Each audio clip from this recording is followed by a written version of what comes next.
बिस्मिल्लाहिर्रहमानिर्रहीम सल्लल्लाहु अलैहि व आलिहि वसल्लम। अस्सलाम वालेकुम dear students, welcome to lecture number 21 on differential equations 2. The course code is MTH406.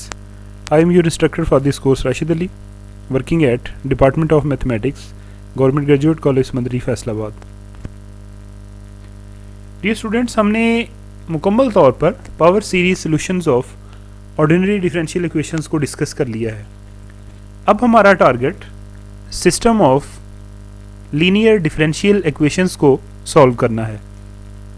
अगर आपको याद हो तो इससे पहले चैप्टर नंबर 4 मैथमेटिकल मेथड्स में आपने सिस्टम ऑफ लीनियर इक्वेशंस को पढ़ा था और उनका सॉल्यूशन कब एग्जिस्ट करता है, कंसिस्टेंसी क्राइटेरिया क्या है और उनको सॉल्व करने के डिफरेंट मेथड्स आपने वहाँ पे स्टडी किए थे। हमारा ये जो टारगेट है अब जो करने जा रहे हैं और एक्सरसाइज नंबर 10.8 भी हम करेंगे इसके बाद। आज का जो हमारा लेक्चर है ये आपके लिए प्री रिक्विजिट इन्फॉर्मेशन है। ये आपको 10.8 को सॉल्व करने के लिए जो चाहिए है चीज़ें, ये पहले आपने डिफरेंशियल इक्वेशंस 1 के अंदर चैप्टर नंबर 10 की 10.1 एक्सरसाइज और 10.2 एक्सरसाइज को कम्प्लीटली सॉल्व किया था। उनमें कॉम्प्लीमेंट्री फंक्शन yc और पर्टिकुलर इंटेग्रल yp आपने निकालना सीखा था। यहाँ अब जो सिस्टम ऑफ लीनियर इक्वेशंस है, जो system of linear differential equations हैं, इनमें वो तरीके लगेंगे, 10.1 वाले भी लगेंगे, 10.2 वाले भी दोबारा लगेंगे। सो ये जो लेक्चर नंबर 21 है ये उन्हीं मेथड्स की रिवीजन है। जो काम आपने वहाँ पे 10.1 में या 10.2 में जो करना सीखा था, इस लेक्चर के अंदर मैं जस्ट आपको रिव्यू दूंगा उन्हीं मेथड्स का with the help of the examples. इसको जब आप मुकम्मल तौर पे सुन लेंगे, समझ लेंगे इस लेक्चर को, फिर आपको वो 10.1 और 10.2 वाली जो टेक्निक्स हैं वो दोबारा से याद आ जाएंगी और आप आसानी उनको 10.8 के क्वेश्चंस को सॉल्व करते हुए इस्तेमाल कर सकेंगे। सबसे पहले ये हमारा प्री रिक्विजिट नॉलेज है फॉर एक्सरसाइज 10.8 जो हमें चाहिए।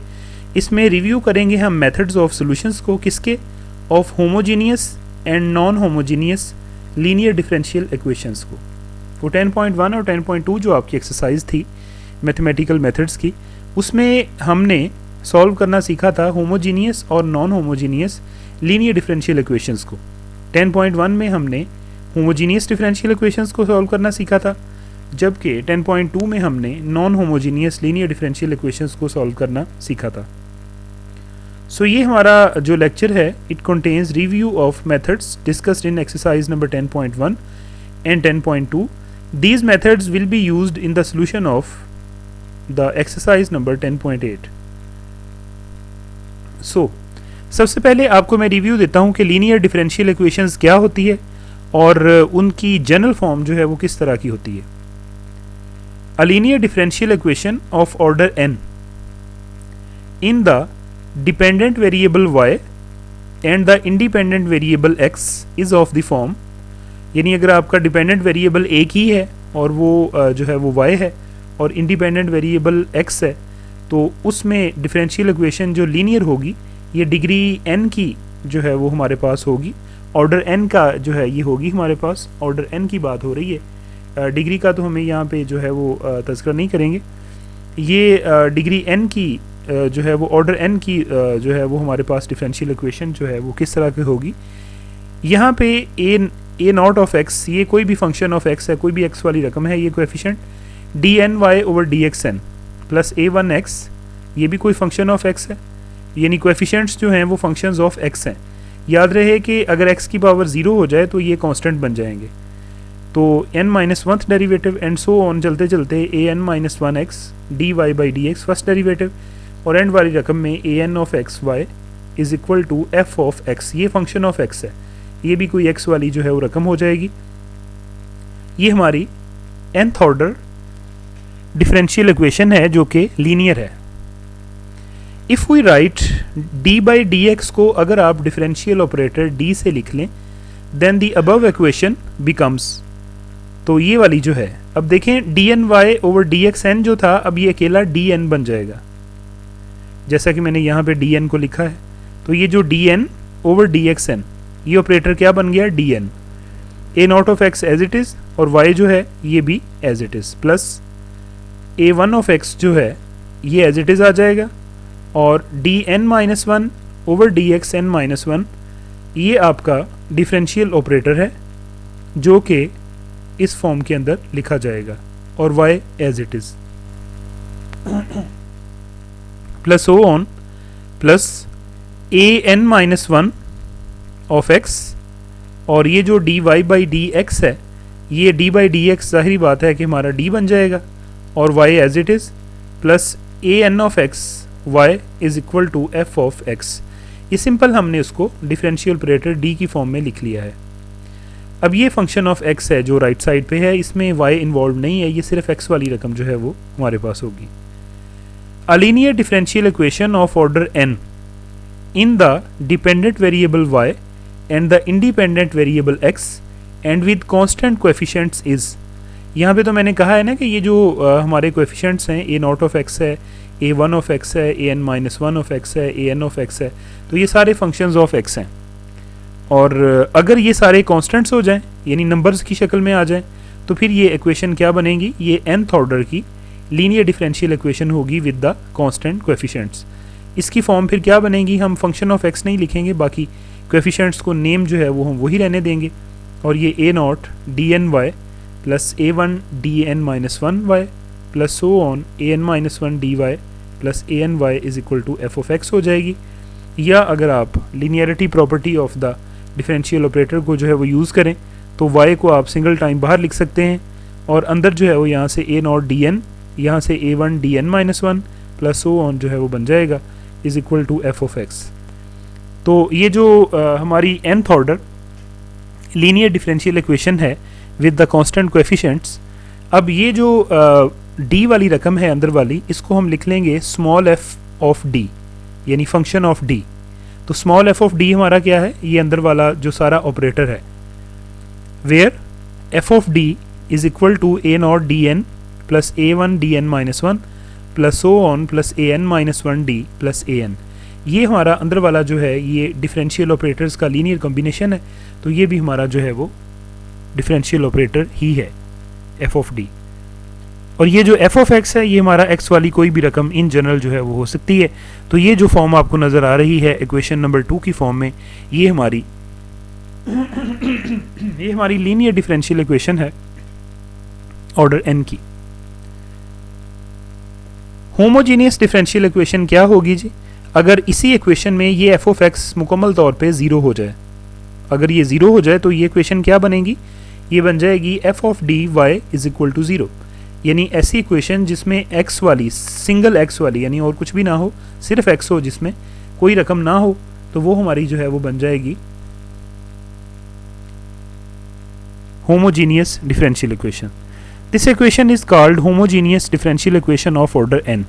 तो जारी बात है अब यहाँ से नॉन होमोजीनियस का आप इसकी जो इसका कन्वर्स कॉन्सेप्ट को समझ सकते हैं कि अगर f of x not equal to zero है तो then 2 is called the non homogeneous differential equation of the order n। अगर नॉन ज़ीरो है, इक्वलिटी के आगे x वाली कोई रकम मौजूद है, तो फिर ये नॉन होमोजीनियस डिफरेंशियल इक्वेशन थी। Examples of homogeneous and non homogeneous differential equations, और हमेशा जब भी हम मज़ीद काम जितना भी करेंगे हम differential equations with the constant coefficients को ही डील करेंगे। ये आपको नज़र आ रही है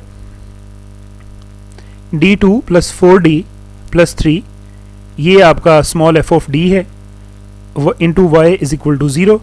ये इसमें अब सिंगल x वाली कोई भी रकम नहीं है, तो ये होमोजीनियस डिफरेंशियल इक्वेशन है, और ये किस फॉर्म की है, small f of d y is equal to zero. और f ऑफ d क्या है जी, ये अंदर वाला आपका जो d वाली है ये d square plus 4d plus 3 है। इसी तरीके से अगर नॉन होमोजीनियस की एग्जांपल आप देखें तो d square plus 3d minus 4, ये अंदर वाला स्मॉल f ऑफ d है, और y इज इक्वल टू, ये अब आपका जो है वो कैपिटल f ऑफ x की जगह पे है। तो ये हमारी नॉन होमोजीनियस डिफरेंशियल इक्वेशन है जिसमें ये जो ओनली x वाली रकम है ये मौजूद है।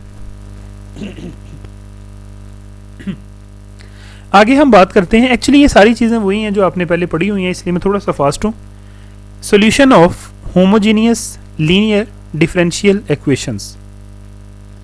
A linear homogeneous differential equation of order n is, यानी अगर आप एक होमोजीनियस डिफरेंशियल इक्वेशन की बात करते हैं जो लीनियर है, तो उसकी जनरल फॉर्म आप जानते हैं कि वो इक्वलिटी के आगे ज़ीरो होगा, एफ ऑफ एक्स वाली रकम कोई नहीं होगी, तो F of D Y is equal to zero.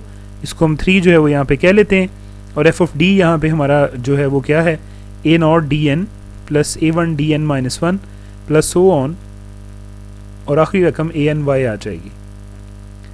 The characteristic, अब इसको सॉल्व करने का तरीका क्या होगा, पहले मैं इन जनरल बात करूँगा। द करेक्टरिस्टिक और एक्सिलरी इक्वेशन इसको बोला जाता है, इस डिफरेंशियल इक्वेशन की, होमोजीनियस डिफरेंशियल इक्वेशंस की। तो वो क्या होती है कि ये जो एफ ऑफ डी है ये इक्वल टू ज़ीरो है। ये करेक्टरिस्टिक इक्वेशन है होमोजीनियस डिफरेंशियल इक्वेशन की। तो no there are 3 cases arise according as the roots of equation number 4। इस इक्वेशन को जब आप सॉल्व करेंगे, चूँकि ये फंक्शन ऑफ डी है, तो ज़ाहिर सी बात है कि डी की वैल्यूज़ हमारे पास आएंगी। अब डी की वैल्यूज़ की नेचर किस तरह की है उस पर जो है वो हमारा सोल्यूशन जो है वो डिपेंड करेगा। पहली बात, अगर जो डी की वैल्यू आती है कैरेक्टरिस्टिक इक्वेशन को सॉल्व करने से, उससे हमें रियल और डिस्टिंक्ट रूट्स अगर मिलते हैं, यानी सारे ही आपस में मुख्तलिफ हैं और हैं भी रियल नंबर्स।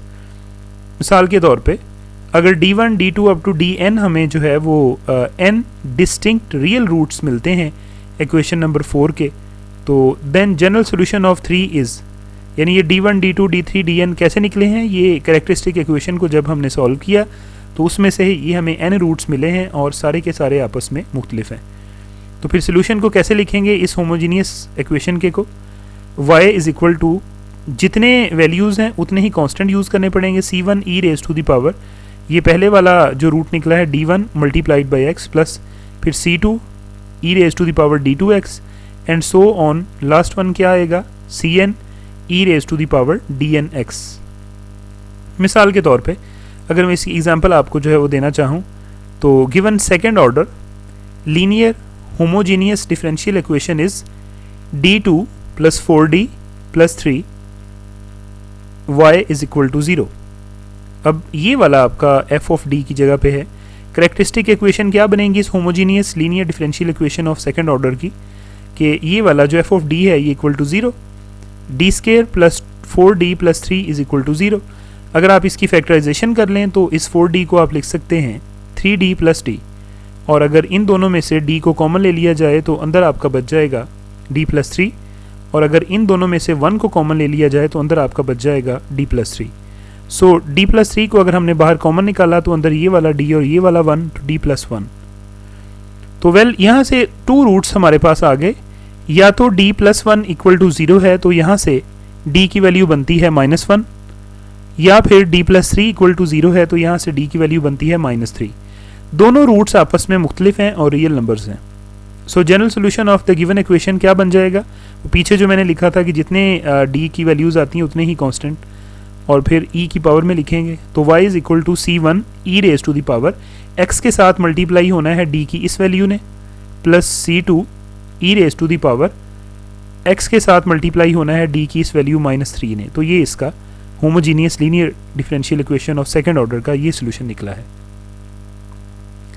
अगला केस ये भी हो सकता है रियल एंड रिपीटेड रूट्स का, यानी अब हमारे पास जब आप उसको nth order linear differential equation को, जब आप होमोजीनियस इक्वेशन को सॉल्व करते हैं तो d1 d2 dn हमारे पास जो है वो रूट्स उसके निकलते हैं, लेकिन इसमें से कोई 2 या 3 या 4 या जितने भी हों आपस में सेम भी हो सकते हैं।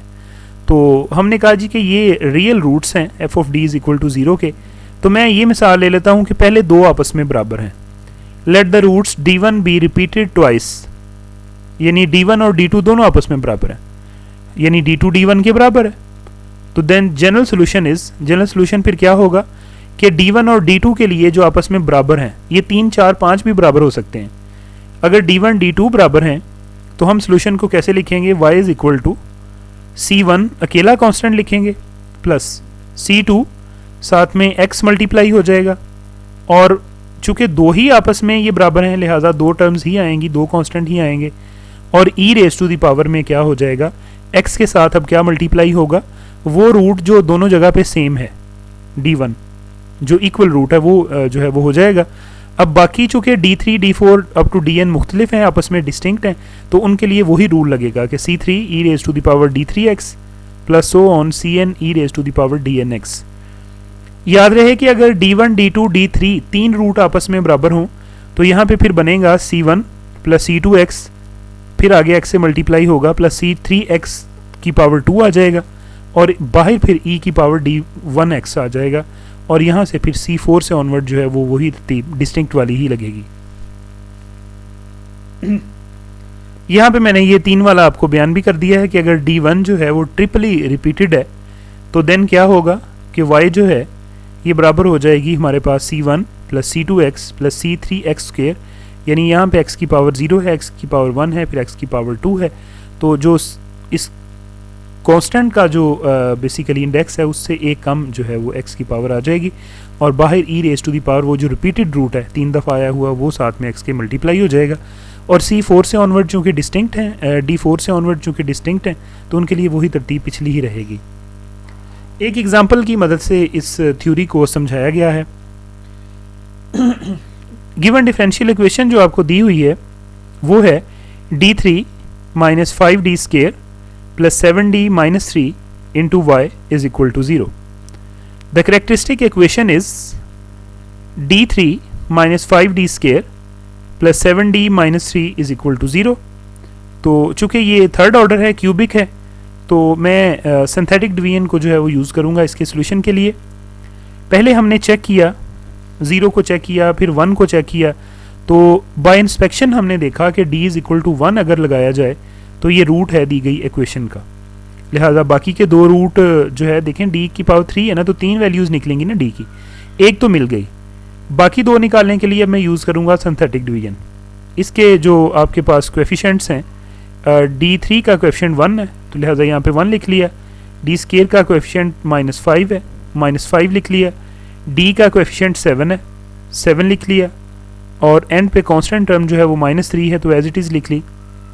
फिर आप जानते हैं कि ये हमारा जो है वो 1 जो होता है पहला, जो भी यहाँ पे होता है ये एज इट इज़ हम नीचे लिखते हैं, फिर इसको और इसको मल्टीप्लाई करके जो आंसर आता है उसको हम यहाँ पे लिखते हैं, इन दोनों को ऐड करके जो आंसर होता है वो यहाँ पे।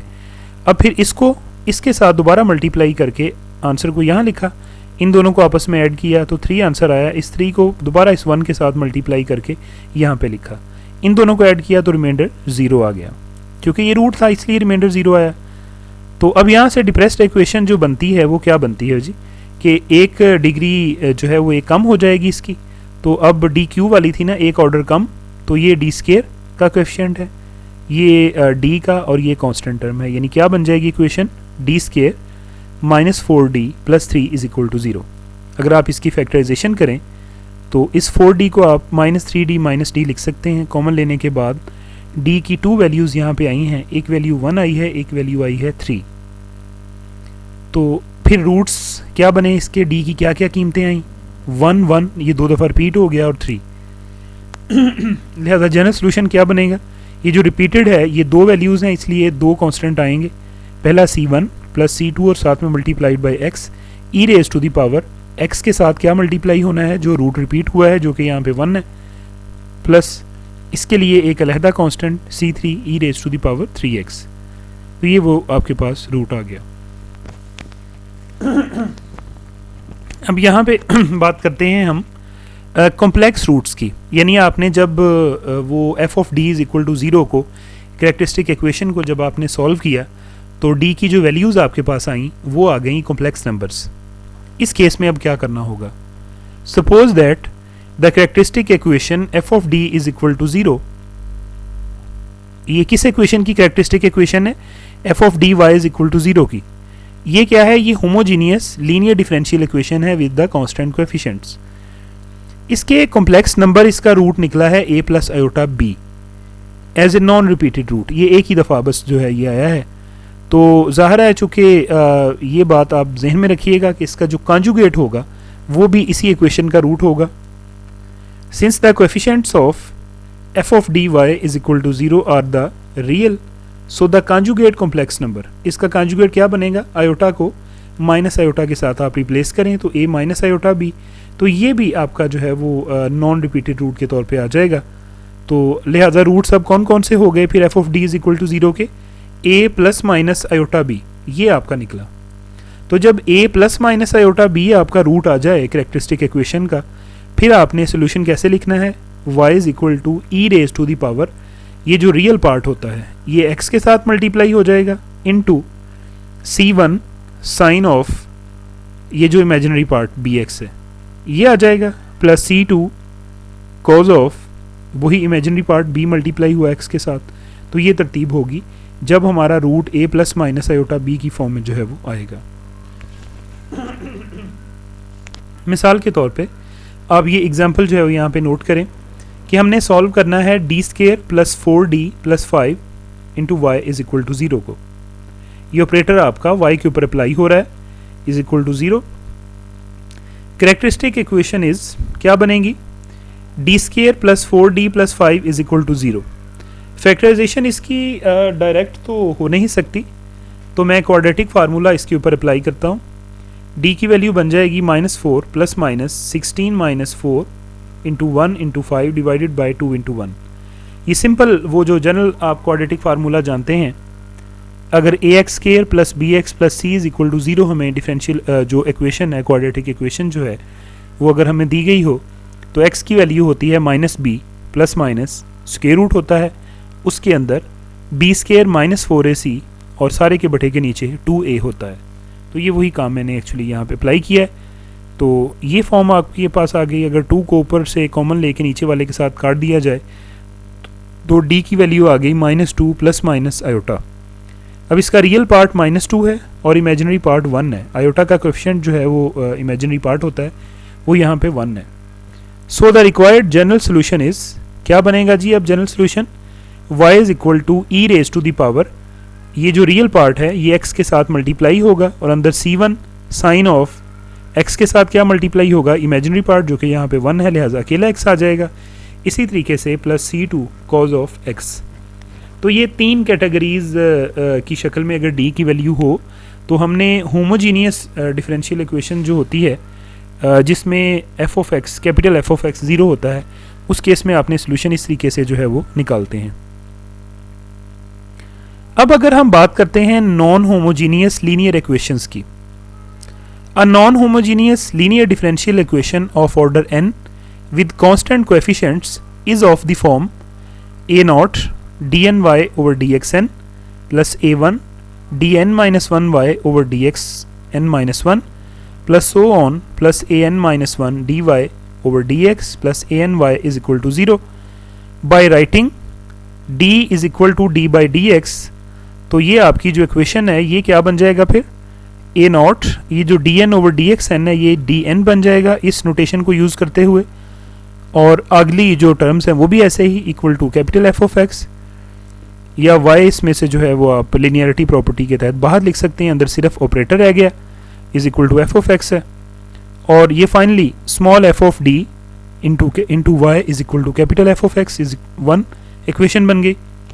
और यहाँ पे ये जो कैपिटल एफ ऑफ एक्स है अगर ये हमारा नॉट इक्वल टू 0 है, यानी अगर एक्स वाली कोई रकम है यहाँ पे अकेले एक्स वाली, तो फिर ये जो है वो क्या बन जाएगी हमारे पास non homogeneous linear differential equation. Here F of D जो है ये जो अंदर है ये किसको हमने कहा है, A not D N plus A one D N minus 1 plus so on plus A N minus 1 D plus A N. ये हमारा डिफरेंशियल ऑपरेटर है ऑफ ऑर्डर एन। इस इक्वेशन का जनरल सॉल्यूशन 2 हिस्सों के पर मुश्तमिल होता है। y जो इसका जनरल सॉल्यूशन होता है ये वाई सी प्लस वाई पी की शक्ल में होता है। अब यहाँ पे ये जो वाई सी है इसको बोलते हैं complementary function C F B, इसको लिखा जाता है। ये सॉल्यूशन है homogeneous equation F of D Y is equal to 0 का। यानी अगर यही दी गई इक्वेशन में हम इसको 0 समझें तो F of D into Y, ये जो पिछले केसेस अभी हमने डिस्कस किए होमोजीनियस वाले, फिर तो ये वही बन जाएंगे। कॉम्प्लीमेंट्री फंक्शन कैसे निकलेगा, फिर डी की वैल्यूज़ आएंगी और डी की वैल्यूज़ वही 3 शक्लों में हो सकती हैं जो 3 केसेस मैंने अभी डिस्कस किए हैं। या तो वो रियल और डिस्टिंक्ट हो सकती हैं, या रियल और रिपीटेड हो सकती हैं, या फिर वो कॉम्प्लेक्स नंबर्स की फॉर्म में हो सकती हैं। तो उन शक्लों में सोल्यूशन कैसे लिखना है वो हम वहाँ पे देख चुके हैं। तो ये इसका सोल्यूशन हम पहले देख चुके हैं, we have already discussed various cases for its solution. अब मसला पेश आता है कि वाई पी आपने जो है वो कैसे निकालना है।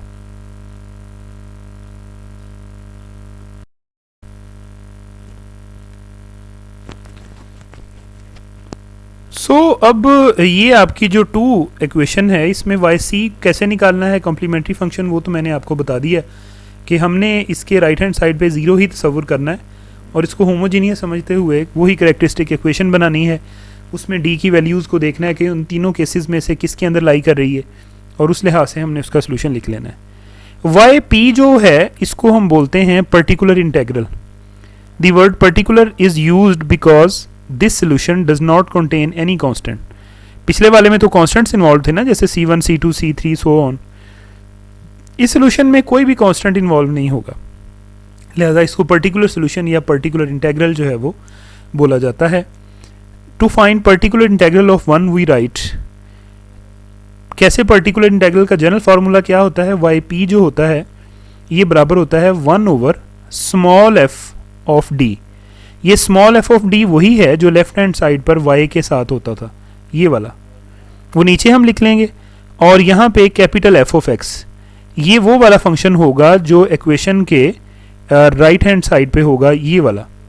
तो एक ये चीज़ इन्वॉल्व होगी, इस्तेमाल होगी वाई पी निकालने में, और एक ये चीज़ इस्तेमाल होगी।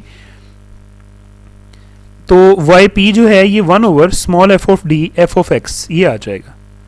एंड ट्राई टू एवेलुएट, अब क्वेश्चन ये है कि इसको हमने कैसे एवेलुएट करना है, इसको हमने कैसे एक्सपेंड करना है। ये 1/(f of d f of x) को कैसे हमने एवेलुएट करना है, ये बात जो है वो इम्पोर्टेंट है। So now we discuss the working rules for finding the particular integral. Y P को जो हमने खोलना है, हम ये जो कैपिटल एफ ऑफ एक्स है ना, जो इक्वेशन के राइट हैंड साइड पे होता है, इसकी डिफरेंट टाइप की नेचर के ऊपर जो है तरीके भी मुख्तलिफ डिपेंड करते हैं। We list below short methods for finding particular integral when F of X is a function of particular type. पहला केस, मैं कुछ केसेस आपके साथ शेयर करूंगा और हर केस के साथ उसकी एक एग्जांपल को भी डिस्कस करूंगा। So case 1, when F of X is equal to e raised to the power ax, then फिर ज़ाहिर है वाई पी अब क्या होगा भला, 1/(f of d) और f of x आना था ना ये वाला यहाँ पे e raised to the power ax। तो ये कैसे खोलेंगे, ये सिंपली हम e raised to the power ax को ऊपर लिख देंगे इसके, और नीचे क्या करेंगे, d की जगह पर ये जो x का कोएफिशिएंट a है ना, हम इसको पुट कर देंगे, यानी f of a नीचे आ जाएगा।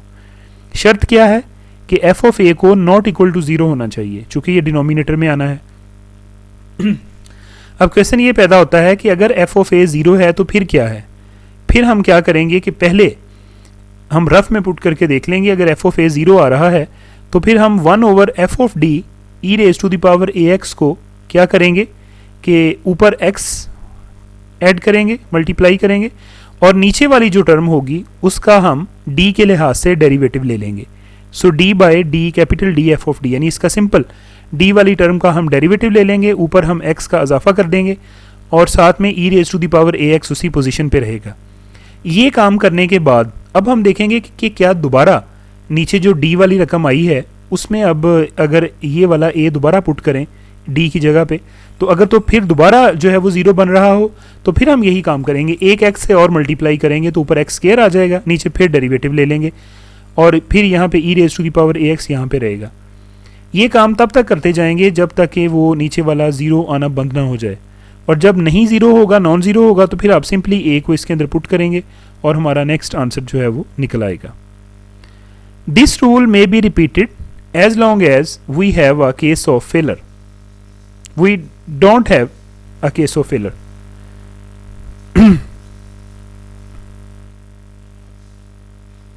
Example number 1, find the particular integral of the differential equation d2 minus 3d plus 2y is equal to e raised to the power 5x। इसके वैसे जब आप इसका सोल्यूशन निकालेंगे ना तो y is equal to Y C plus Y P ही होगा। कम्प्लीमेंट्री फंक्शन भी हमें निकालना पड़ेगा, पर्टिकुलर इंटेग्रल भी हमें निकालना पड़ेगा, लेकिन मैं इन एग्जांपल्स में सिर्फ पर्टिकुलर इंटेग्रल को ही निकालना आपको सिखाऊंगा, वाई पी को निकालना ही सिखाऊंगा, चूँकि वाई सी को निकालने का तरीका तो हम पीछे अभी आज के लेक्चर में जब हमने होमोजीनियस डिफरेंशियल इक्वेशन के सॉल्यूशन को डिस्कस किया है तो वो तो आपने वहाँ पे भी सीखा है। अब यहाँ पे e raise to the power 5x है ना, हमने e raise to the power ax वाली जनरल फॉर्म अभी पढ़ी है, तो लिहाजा a5 है।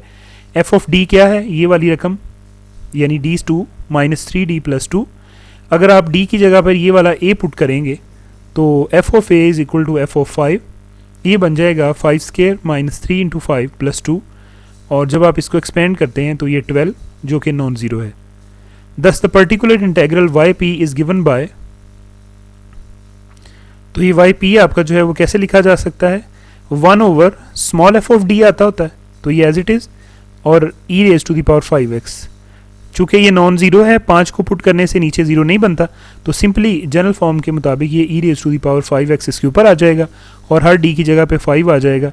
इसको जब हम सिंप्लीफाई करेंगे तो वाई पी की जो वैल्यू है ये E raise to the power 5x over 12 आ जाएगी।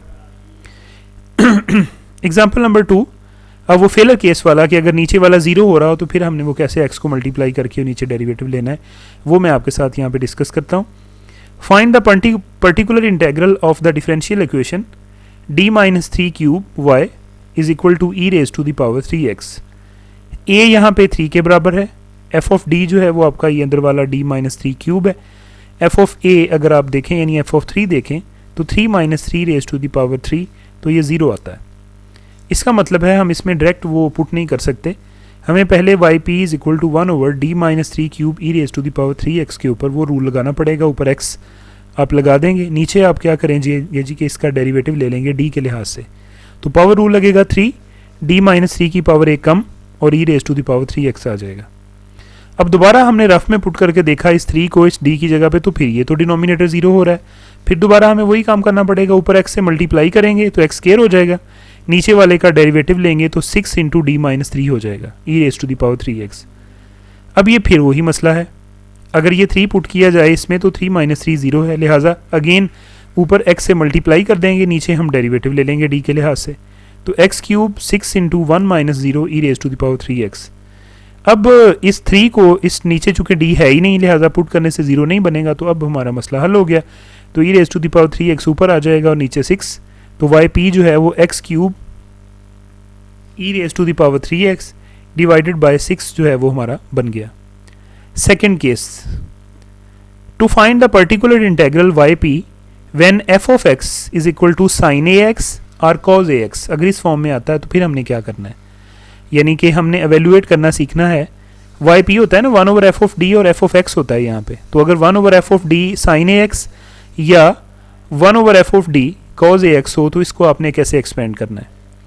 आइलर्स फार्मूला आपके जहन में होगा, e raise to the power iota theta जो होता है ये बराबर होता है cos theta plus iota sine theta के, तो लिहाजा e raise to the power iota ax इस जनरल फार्मूले को यूज़ करते हुए हो जाएगा cos of ax plus iota sine of ax।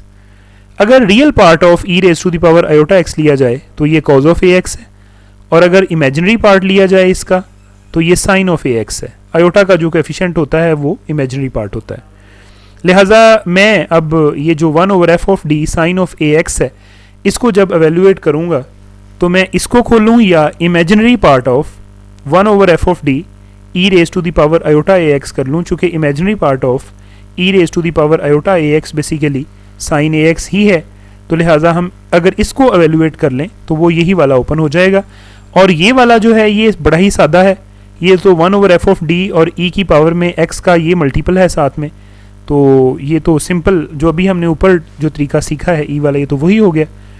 और इसी तरीके से जो है वो अगर हम 1 over F of D cos of ax को खोलेंगे तो ये real part of 1 over F of D e raise to the power iota x हो जाएगा। And next it becomes case number 1, जो अभी आपने ऊपर डिस्कस किया है नेक्स्ट ये वही हो जाएगा।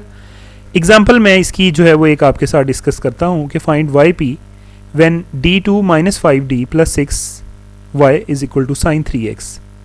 तो a चुके 3 है, तो ये जो वाई पी है ये आपका इनिशियली तो 1 over F of D f of x ही होता है। नेक्स्ट स्टेप में हम इसको लिख सकते हैं इमेजिनरी पार्ट ऑफ, चूँकि साइन है तो इमेजिनरी लिखेंगे 1 over D square minus 5d plus 6 और ई raise to the power x साथ में 3 जो है वो आ जाएगा, आयोटा ax एक जगह पे 3 हो जाएगा। अब हम ये x का कोएफिशिएंट है 3 आयोटा, इस 3 आयोटा को डी की जगह पे पुट करके देखते हैं कि क्या 0 तो नहीं बन रहा। अगर तो 0 बन रहा हुआ तो ऊपर वाला तरीका हम इस्तेमाल करेंगे, ऊपर x से मल्टीप्लाई कर देंगे, नीचे डेरिवेटिव ले लेंगे और ये काम तब तक करते जाएंगे जब तक कि डिनोमिनेटर 0 आना बंद ना कर दे।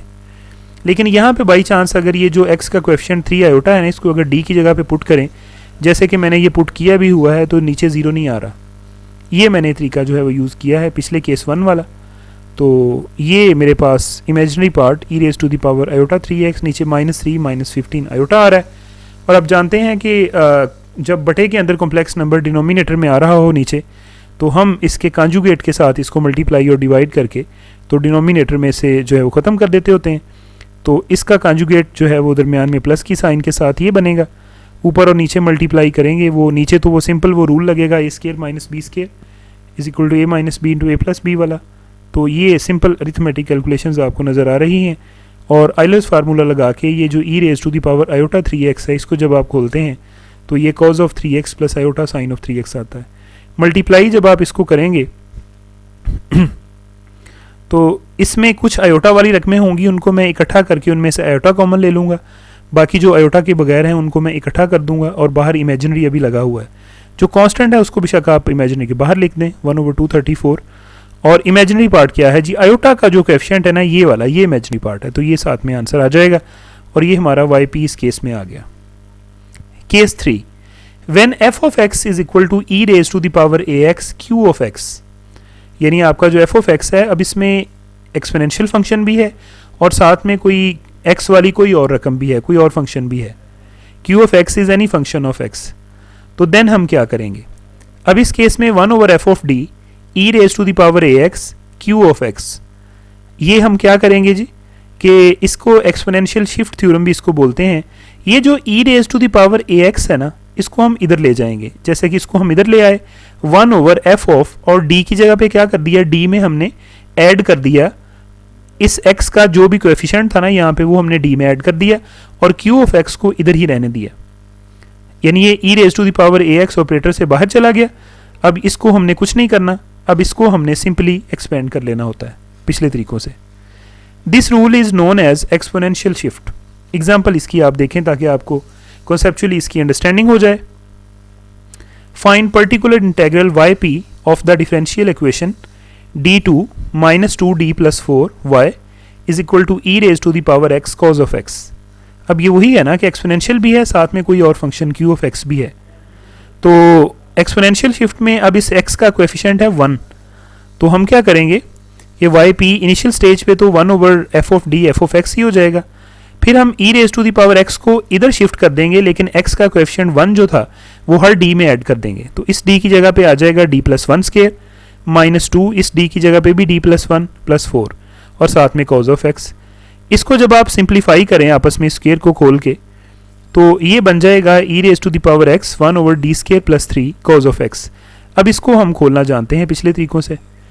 ये हमारा real part of 1/d square plus 3, x का कोएफिशिएंट 1 है, लिहाजा e raise to the power iota और साथ में मल्टीप्लाइड बाय दरमियान में 1 और x। ये रूल मैंने जो है वो यूज़ किया है, जो भी ऊपर आपके साथ डिस्कस किया है।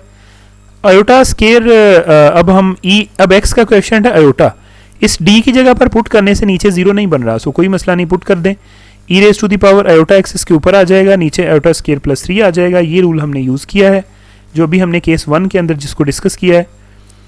आयोटा स्केयर चूँकि -1 है तो -1 प्लस 3, तो ये फाइनली आपके पास रियल पार्ट इसका क्या बनेगा, ये e raise to the power x over 2 जो है ये बाहर आ गया। Real part e raise to the power iota x को अगर आप आइलर्स फार्मूला लगा के खोलते हैं तो ये cos of x plus iota sine of x हो जाएगा और इसका रियल पार्ट ये कॉज ऑफ x हो जाएगा। तो इसका आंसर yp जो है पर्टिकुलर इंटेग्रल, ये e raise to the power x over 2 into cos of x जो है वो आता है। लास्ट केस है जी हमारे पास yp के अंदर, केस 4, कि जब f ऑफ x आपका जो है ये पोलिनोमियल हो x के अंदर। पोलिनोमियल फंक्शंस आप जानते हैं कि इसमें x वाली ऐसी रकमें होती हैं कि जिनमें x की पावर जो है वो हमारे पास नॉन नेगेटिव इंटीजर्स जो है वो होते हैं। अब यहाँ पे हमने yp जो कि 1/f of d f of x type का होगा, इसको कैसे एवेल्युएट करना है। It is often useful to expand 1/f of d in a series in d by the binomial theorem for the negative exponent, और ये जो binomial theorem for the negative exponent के लिए आप एवेल्युएट करते हैं, आपने फर्स्ट ईयर के अंदर भी इसको सीखा था, ये एक्चुअली होती है बाइनोमियल सीरीज़। तो हम इसमें क्या करते हैं, बाइनोमियल सीरीज़ को हम एक्सपेंड करते हैं और फिर हम उसको सॉल्व करते हैं। ये तरीका बड़ी आसानी के साथ आप समझ जाएंगे इस एग्जाम्पल को करने के बाद, जो कि मैं अब आपको करवाने जा रहा हूँ। Find y p, particular integral आपने फाइंड आउट करना है किसका, d3 माइनस 2d प्लस 1 का, y 2x cube minus 3x square plus 4x plus 5। अब ये कैपिटल f ऑफ x की जगह पे क्या है, पॉलिनोमियल फंक्शन है। तो पहले स्टेप में तो y p 1 over f of d यानी d cube minus 2d plus 1, और यहाँ पे होता है कैपिटल f ऑफ x। अब यहाँ पे नीचे इसके ऊपर हमने बाइनोमियल सीरीज़ लगानी है। आपको अगर याद हो तो बाइनोमियल सीरीज़ की जनरल फॉर्म जो होती है ना, वो होती है 1 plus x raise to the power n, और इसका आंसर क्या होता है 1 plus n x plus n into n minus 1 over 2 factorial x square plus n into n minus 1 n minus 2 over 3 factorial x cube plus so on. ये आपने first year की book के अंदर इसको जो है वो देखा भी है, रेफरेंस के तौर पे आप इसको देख भी सकते हैं। यानी पहले 1 होता है, फिर प्लस जो है वो समथिंग होती है। तो ये जो D cube minus 2d plus 1 है, तो 1 मैं पहले ले आता हूँ, माइनस 2d को बाद में, और डी क्यूब को एंड पे ले जाते हैं। इसके अंदर से 1 माइनस, इसके अंदर से अगर आप माइनस कॉमन लें तो माइनस 2d माइनस 3। अब ये 1 माइनस ये सारा x की जगह पे आ गया ना, और ये क्यूब ऊपर है, ये गलती से जो है वो बल्कि ये d क्यूब जो है वो d के ऊपर है, तो यानी d3 है, ये थर्ड ऑर्डर डेरिवेटिव है, और ये वाला एज इट इज़। अब इस सारे को उठा के अगर आप ऊपर ले जाएं तो पावर -1 हो जाएगी, यानी 1 minus 2d minus D cube whole raise to the power -1।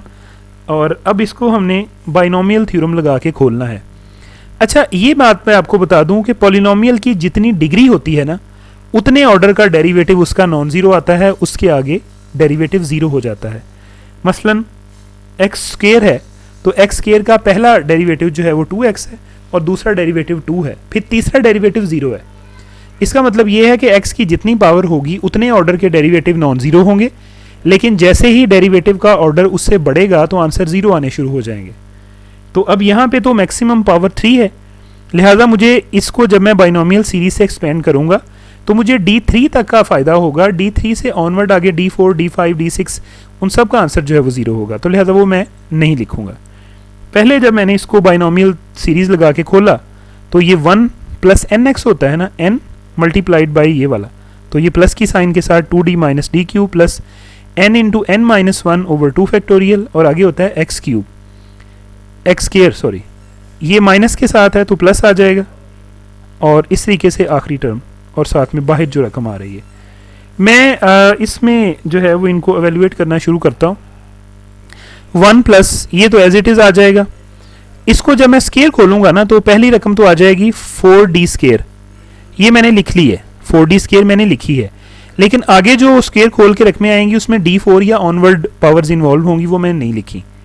और अगले वाले में भी ऐसे ही, जो पहली रकम थी वो मैंने लिखी है, 8d क्यूब आगे नहीं लिखी, d4 या ऑनवर्ड नहीं लिखी, चूँकि इसके ऊपर चूँकि हाईएस्ट पावर 3 है, बाकी डेरिवेटिव वैसे ही 0 हो जाएंगे।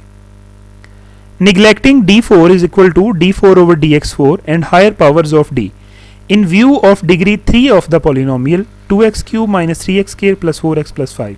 therefore अब ये फिर जो है सिंपली, और साथ में ये वाला अब हमने मल्टीप्लाई करना है, तो वाई पी क्या होगा जी, पहले ये 1 सब के साथ मल्टीप्लाई होगा तो यहाँ तक रकमें आ गई, फिर ये 2d सब के ऊपर ऑपरेट होगा, पहले के ऊपर, दूसरे के ऊपर, तीसरे के ऊपर, ये 2d इंटू 2x क्यूब और सो ऑन, फिर आगे ये 4d भी ऐसे ही अप्लाई होगा सब के ऊपर, फिर ये 7d क्यूब भी सबके ऊपर अप्लाई हो जाएगा। ये सारी रकमें मैंने डिटेल के साथ लिखी हुई हैं। तो ये 5 तक तो एज इट इज़ हो गया। अब 2d इंटू दिस, d का मतलब d बाई डी एक्स ही है, तो इसका डेरिवेटिव एक दफ़ा, तो ये वाली चीज़ बन गई हमारे पास। और जब इन तमाम का भी डेरिवेटिव आप x के लिहाज से ले लेंगे, और जब d2 है तो इसका मतलब 2 दफ़ा इसका डेरिवेटिव हमने x के लिहाज से लेना है, और जिसमें d क्यूब है, जैसे ये 7d क्यूब 2x क्यूब है, तो हमने 2x क्यूब का 3 दफ़ा डेरिवेटिव जो है वो लेना है। तो ये फाइनल ये अरिथमेटिक कैलकुलेशंस आपको नज़र आ रही हैं, कुछ इसमें 0 हो जाएंगी। सिंप्लीफाई करने के बाद वाई पी की value 2x cube plus 9x square plus 40x plus 73 हमारे पास जो है वो आ जाएगी। तो जनरल सोल्यूशन फिर कैसे निकलेगा इस नॉन होमोजीनियस डिफरेंशियल इक्वेशन का, y is equal to Y C plus Y P की शक्ल में। नेक्स्ट हम इंशाल्लाह अगले लेक्चर के अंदर जो है वो एक्सरसाइज 10.8 को अब स्टार्ट करेंगे। चूँकि ये जो है वो होमोजीनियस को कैसे सॉल्व करना है वो भी आपने देख लिया, और नॉन होमोजीनियस को जब आप सॉल्व करेंगे तो वाई सी और वाई पी की शक्ल में कैसे आंसर्स आने हैं और फिर इनका जनरल सोल्यूशन उन दोनों को ऐड करने से कैसे निकलना है वो भी आपने यहाँ पे देखा है।